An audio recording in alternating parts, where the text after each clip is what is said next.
आऊज़ुबिल्लाहि मिनश्शैतानिर्रजीम बिस्मिल्लाहिर्रहमानिर्रहीम। अस्सलामुअलैकुम।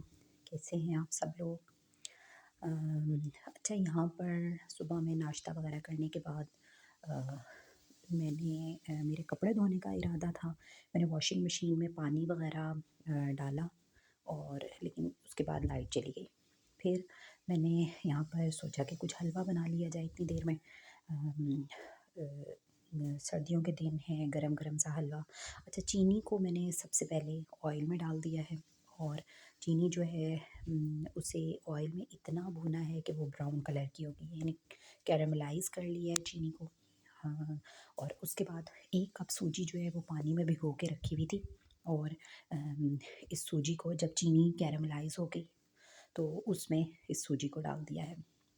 सूजी को, जो ये छोटी सी पतीली थी इसमें जो लगी हुई थी, उसमें भी मैंने पानी का खंगाल करके तो इसके अंदर डाल दिया है। अब देखें, ये वाला पॉइंट मैं दिखाना चाह रही थी। शुरू में जब मुझे नहीं बनाना आता था इस तरह से हलवा, तो जब ये पॉइंट आ जाता था हार्ड सा, इसमें ये चीनी जो है ये हो जाया करती थी, तो मैं इसे वहीं पे छोड़ देती थी कि ये तो ख़राब हो गया।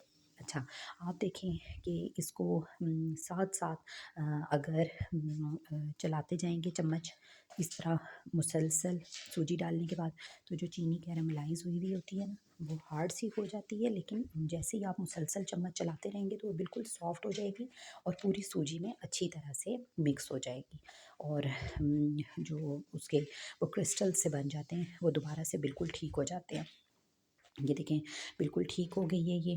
और इसको मुसलसल पानी इसका ड्राई होने तक इसका चम्मच चलाते रहेंगे। यहाँ पे मैंने इसमें थोड़ा सा सॉल्ट डाल दिया था और इसको मुसलसल भूनते रहेंगे। अभी जो है इसका ऑयल जो है वो अलग है और लेकिन काफ़ी देर तक इसकी भुनाई करनी पड़ती है और रेगुलर इसे चम्मच चलाते हुए इसको भूनना पड़ता है। नीचे लगता जाता है, ये नीचे लगना स्टार्ट हो जाता है। ये देखें, इसकी भुनाई करते करते अब तकरीबन ऐसा हो गया है कि इसका पानी जो है वो बिल्कुल खुश्क हो चुका है, लेकिन हम इसे भूनते रहेंगे उस टाइम तक जब तक ये बिल्कुल हलवा जो है पतीले से बिल्कुल अलग हो जाएगा, अलग अलग रहेगा और उस वक्त तक हम इसकी बुनाई करते रहेंगे।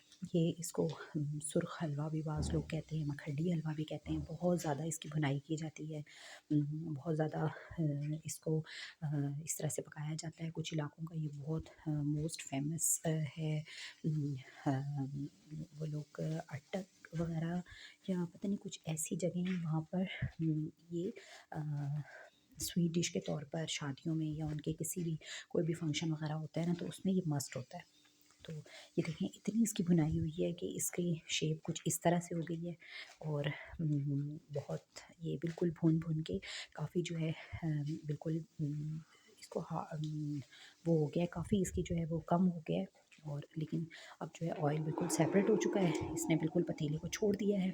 आप इसके अंदर भी ड्राई फ्रूट्स डाल सकते हैं, लेकिन मैंने इसके ऊपर ही मैं डाल रही थी और ये चखते चखते ही आधी प्लेट जो है वो खा गई थी। बहुत मज़े का बना था, बहुत टेस्टी बना था। ज़रूर ट्राई कीजिएगा, सर्दियों के मौसम में बहुत अच्छा लगेगा आपको।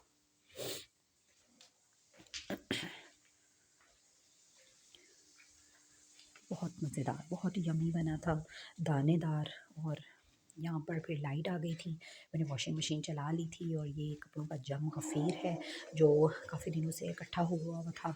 कुछ मेरी इस तरह की मसरूफ़ियात थी, मैं घर पर भी नहीं थी, तो इनको आज मैं धो रही थी।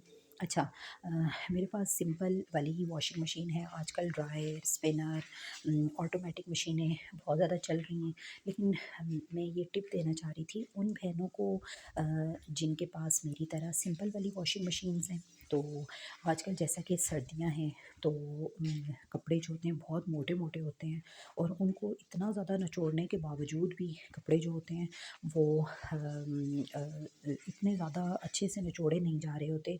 और अक्सर ऐसे होता है कि हम लोग कपड़े नीचे धो रहे होते हैं, छत पे लेके जाना होता है उन्हें। बाज़ लोगों ने तो इस तरह के सिस्टम बनाए हुए होते हैं कि छतों के ऊपर ही मशीनें रखी हुई होती हैं, लेकिन कुछ वो मेरी बहनें जिनके पास भी मेरी तरह ऐसी फैसिलिटी नहीं है, वो नीचे से कपड़े उठाकर ऊपर लेकर जाती हैं, तो वो ज़रूर कपड़ों को ना कुछ देर के लिए किसी चेयर वगैरह के ऊपर रख दें, उनका सारा पानी निकल जाएगा और फिर आप उसे उन्हें आराम से ले जा सकते हैं। फिर मैंने बर्तन धो लिए थे साथ में, कपड़े वगैरह धोने के बाद यहाँ पे मैं दिन के खाना बना रही थी। अल्लाह हाफ़िज़।